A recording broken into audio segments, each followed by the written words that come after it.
चलो देखिए, आज हम लोग को पढ़ना व्यंजन। व्यंजन किसे कहते हैं तो आगे देखेंगे। व्यंजन व्यंजन को हम हल के नाम से भी जानते हैं। व्यंजन को किसके नाम से जाना जाता है? हल के नाम से। सबसे पहले हम लोग व्यंजन की परिभाषा सीखेंगे। व्यंजन कहते किसे हैं, लिखेंगे व्यंजन की परिभाषा। व्यंजन या ब्रैकेट में लिख देंगे हल। लिखेंगे जिन वर्णों के उच्चारण में जिन वर्णों के उच्चारण में स्वर की सहायता लेनी पड़े, स्वर की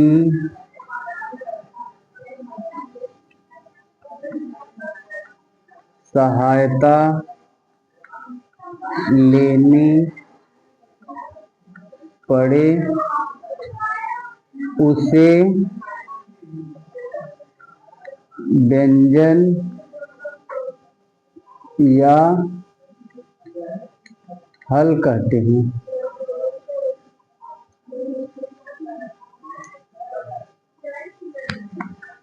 तो व्यंजन की क्या परिभाषा हो गई? बोलिए, जिन वर्णों के उच्चारण में, पूरा बोलिए, जिन वर्णों के उच्चारण में स्वर की सहायता लेनी पड़े उसे व्यंजन या हल कहते हैं। पूरा दोहराइए, पूरा, कोई दिक्कत नहीं, पूरा दोहराइए। जिन वर्णों के उच्चारण में स्वर की सहायता लेनी पड़े उसे व्यंजन या हल कहते हैं।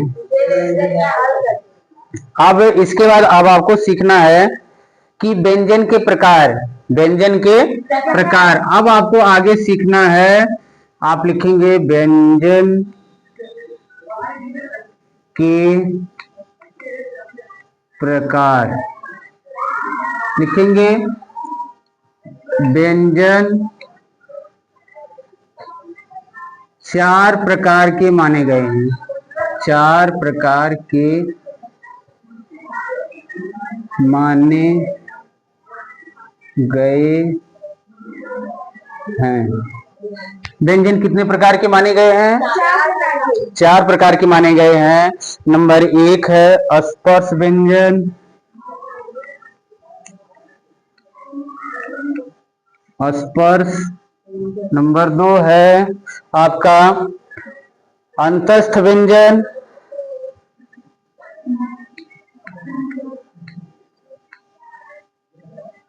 अंतस्थ। नंबर 3 है ऊष्म व्यंजन और नंबर 4 आपका है संयुक्त व्यंजन। नंबर 4 आपका क्या हो गया? संयुक्त व्यंजन। तो व्यंजन के कितने प्रकार माने गए हैं?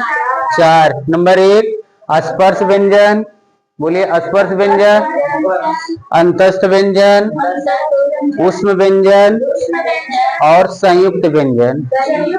व्यंजन के कितने प्रकार हो गए? 4। अब आपको ये सीखना है कि स्पर्श व्यंजन किसे कहते हैं। आप अगले हेडिंग क्या डालेंगे? स्पर्श व्यंजन। स्पर्श व्यंजन, स्पर्श व्यंजन किसे कहते हैं? तो लिखेंगे स्पर्श व्यंजन वे हैं जिन वर्णों के उच्चारण में स्पर्श व्यंजन वे हैं जिन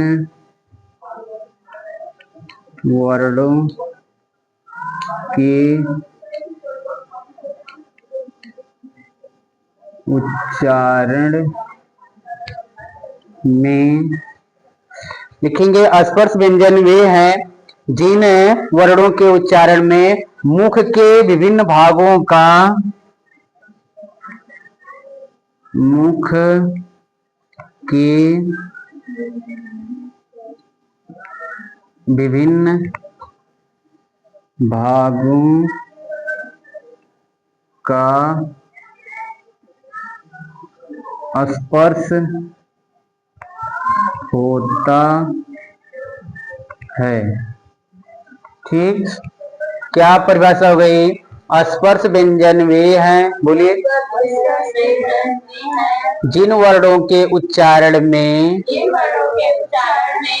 मुख के विभिन्न भागों का स्पर्श होता है। स्पर्श का मतलब है कि मुख के किसी भाग में कहीं ना कहीं टच होता है, छूता है। ठीक, अब आपको ये सीखना है कि स्पर्श व्यंजन की संख्या कितनी होती है। तो व्यंजन में आपका पहला था स्पर्श व्यंजन, उसमें स्पर्श व्यंजन की संख्या अब आपको देखना है। तो स्पर्श व्यंजन की संख्या 25 होती है, 25 है। स्पर्श व्यंजन की संख्या कितनी है? 25 है।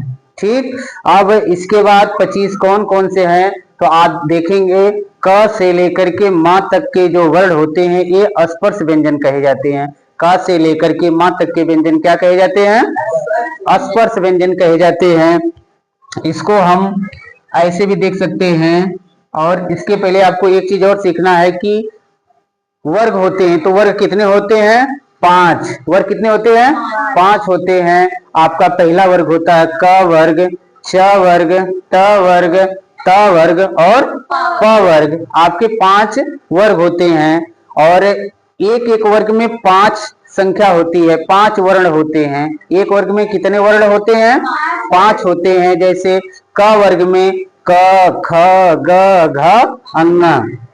च वर्ग में आप बताएंगे च, छ, ज, झ, इया। फिर ट वर्ग में बताएंगे क्या? ट, ठ, ड, ढ, अड़। फिर त वर्ग में क्या बताएंगे आप? त, थ, द, ध, न। फिर प वर्ग में आप क्या बताएंगे? प, फ, ब, भ, म। तो इस तरह से हमारे 5 वर्ग होते हैं। 5 वर्ग में कुल एक एक वर्ग में 5 संख्या, तो 5 गुणे 5 बराबर टोटल संख्या कितनी हो गई? 25 संख्या होती है। किसकी होती है? स्पर्श व्यंजन की। टोटल व्यंजन कितने होते हैं? 33। टोटल व्यंजन की संख्या 33 होती है। 33 में आपके 25 क्या होते हैं? स्पर्श व्यंजन होते हैं। इसके बाद 25 में अगर 33 में से आप 25 निकाल लेंगे, कितना बचेगा आपका? 8 बचेगा ना।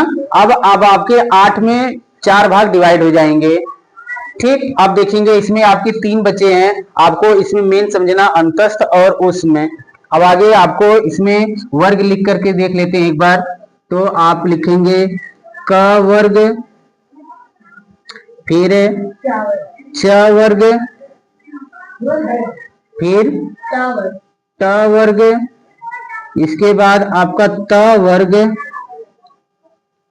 और इसके बाद प वर्ग।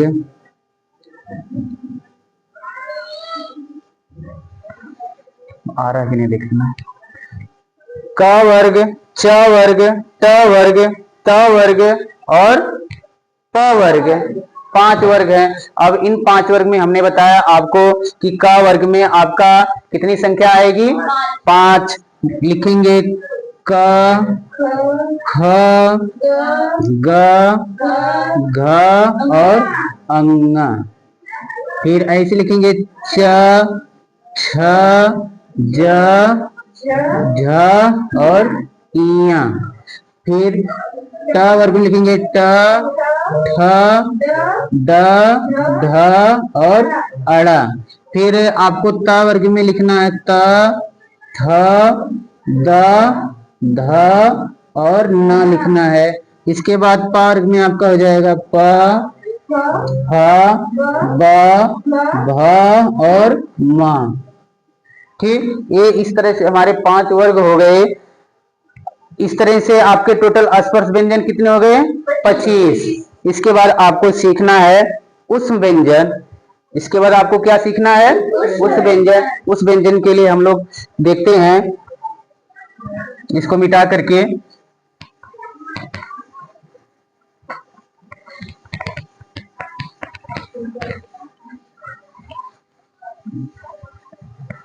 हेडिंग डालेंगे ऊष्म व्यंजन। नंबर 2 हेडिंग है। नंबर 2 आप सबसे पहले सीखेंगे अंतस्थ व्यंजन। आपका नंबर 2 है अंतस्थ। अंतस्थ नंबर 2 आपका क्या है? अंतस्थ व्यंजन। व्यंजन भी लिखते हैं।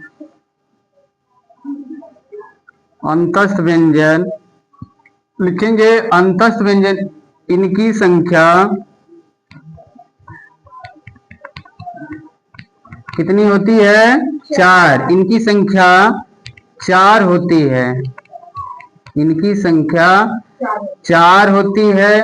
और कौन कौन सी होती है? तो य व र ल। य व र ल। अंतस्थ व्यंजन की संख्या कितनी होती है? 4। य व र ल।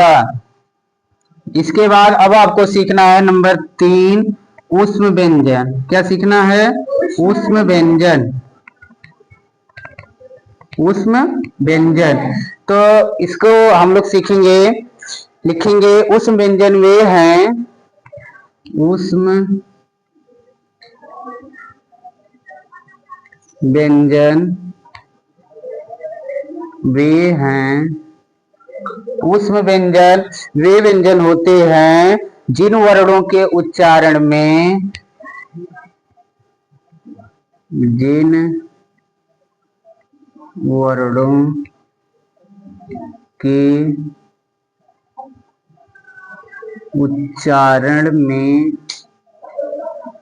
तो लिखेंगे ऊष्म व्यंजन वे हैं जिन वर्णों के उच्चारण में अब आपको आगे लिखना है कि जिन वर्णों के उच्चारण में वायु की रगड़ से क्या लिखेंगे? वायु की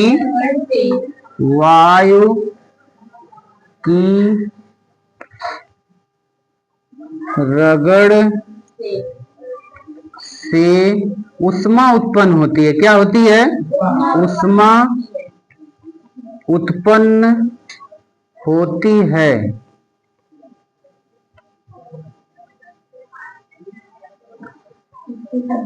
हाँ, आगे देखेंगे। अब इसका हमने परिभाषा क्या लिखा दिया? उस व्यंजन वे हैं जिन वर्णों के उच्चारण में वायु की रगड़ से ऊष्मा उत्पन्न, ऊष्मा मतलब होता है गर्मी निकले, गर्म हवा निकले, और वो क्या कहलाएंगे? तो ऐसे व्यंजन की संख्या होती है 4। ऐसे व्यंजन की संख्या क्या होती है? 4। लिखेंगे इनकी संख्या 4 होती है। इनकी संख्या 4 है। क्या लिखेंगे? स और ह। क्या हो गया? स और हाँ। इस तरह से आप देखेंगे कुल मिला देंगे व्यंजन को 25। 25 आपका स्पर्श व्यंजन, 4 अंतस्थ व्यंजन और 4 उस व्यंजन मिलाकर के कितने हो गए? टोटल 33। इस तरह से आपके 33 व्यंजन होते हैं मुख्य रूप से। और अब जो आपका अगला चौथा लिखा गया है संयुक्त व्यंजन, यह है संयुक्त नाम ही है। तो जब दो व्यंजन को हम आपस में मिलाते हैं, जब दो व्यंजन को हम आपस में मिलाते हैं तो वो होता है संयुक्त व्यंजन। तो इसके लिए आपको लिखना होगा, इसको मिटाते हैं।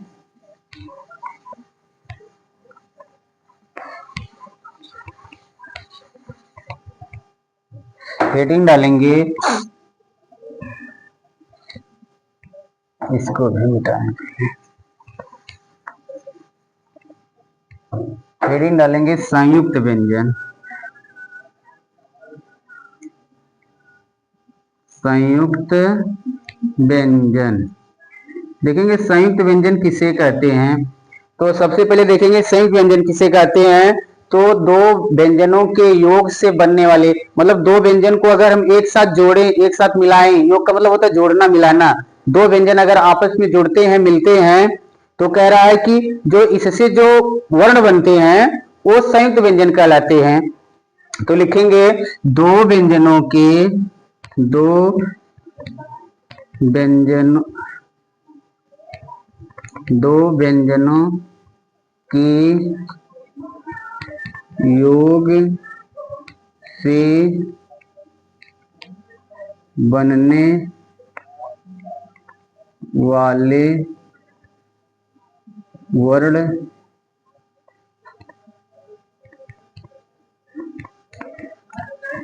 संयुक्त व्यंजन कहलाते हैं। क्या लिखेंगे कि दो व्यंजनों के योग से बनने वाले वर्ण क्या कहलाएंगे? संयुक्त व्यंजन। और इनकी संख्या मुख्य रूप से कितनी होती है? 3 होती है। इनकी संख्या लिख सकते हैं, इनकी संख्या 3 है। तो मुख्य रूप से कितनी है? 3 है। आपको लिखना होगा 3 में आपका जानना है, आपको छ, त्र और ज्ञ। क्या क्या जानना है आपको? छ, त्र और ज्ञ। आपका ये 3 होता है। तो इनमें कौन कौन से वर्ण को मिलाकर के बनाया जाता है ये आप देखिए। जैसे आप लिख लीजिए, जैसे आपको बता दिए छ, त्र और ज्ञ, ये हैं। अब ये दोनों, ये तीनों आपका क्या कहलाते हैं? संयुक्त व्यंजन कहलाते हैं। ये संयुक्त व्यंजन है। तो संयुक्त कहते किसे हैं? तो कह रहा है कि ऐसे वर्ण, ऐसे दो व्यंजन हो, ऐसे कितने व्यंजन हो? 2 व्यंजन हो, आपस में मिलकर के एक तीसरे नए वर्ण का अगर निर्माण करते हैं, नया वर्ण बनाते हैं, वो है संयुक्त व्यंजन। संयुक्त का मतलब है कि मिल करके ही बनना। ठीक, तो देखेंगे आपका छ कैसे बनता है। तो क प्लस स, क और सा मिलकर के क्या बनता है? आपका छ बनता है। क और सा, और यहाँ पर देखेंगे हलंत अगर लगाएंगे तो यहाँ पर आधा, तो इसलिए इसको कर देंगे, छोड़ देंगे आधा क, और जब स मिलाएंगे तो आपका क्या बन जाएगा? छ बन जाएगा। ठीक, ऐसे ही आपको त्र बनाना है। तो इसके लिए त और र, ता और रा मिलकर के क्या बनता है? त्र बनता है।